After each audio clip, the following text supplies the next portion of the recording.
മഴക്കാലത്തിന് മുൻപായി തെങ്ങിന് ചുറ്റും 1.5 മീറ്റർ വീതിയിൽ തടമൊരുക്കുന്നത് വളവും വെള്ളവും വേരുകളിലേക്ക് എത്താൻ സഹായിക്കും. മണ്ണിലെ അമ്ലത കുറയ്ക്കാനും തെങ്ങിന് കരുത്ത് ലഭിക്കാനും തടമൊരുക്കിയ ശേഷം 1 കിലോ കുമ്മായം വീതം ചേർത്ത് കൊടുക്കേണ്ടതാണ്.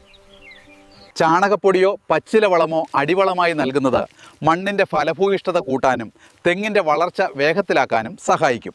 തെങ്ങിൻ്റെ ചുവട്ടിൽ കറിയുപ്പ് ചേർക്കുന്നത് ഈർപ്പം നിലനിർത്താനും ബോറോൺ പോലുള്ള മൂലകങ്ങളുടെ ലഭ്യത ഉറപ്പാക്കാനും സഹായിക്കുന്ന വിദ്യയാണ്.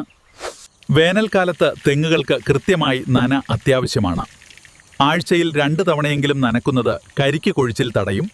തെങ്ങിൻ തടത്തിൽ തൊണ്ടുകൾ അടുക്കി പുതയിടുന്നത് മണ്ണിൻ്റെ ഈർപ്പം നിലനിർത്താനും വേരുകൾക്ക് തണുപ്പ് നൽകാനും സഹായിക്കും. തെങ്ങിൻ്റെ തടിയിൽ കാണുന്ന വിള്ളലുകളും ചെന്നീരൊലിപ്പും തുടക്കത്തിലെ ശ്രദ്ധിക്കണം.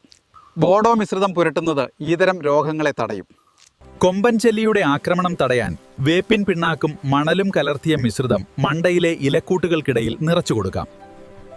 വർഷത്തിൽ 2 തവണയെങ്കിലും തെങ്ങിൻ്റെ മണ്ട വൃത്തിയാക്കുന്നത് കീടശല്യം കുറയ്ക്കാനും വിളവ് വർദ്ധിപ്പിക്കാനും സഹായിക്കും.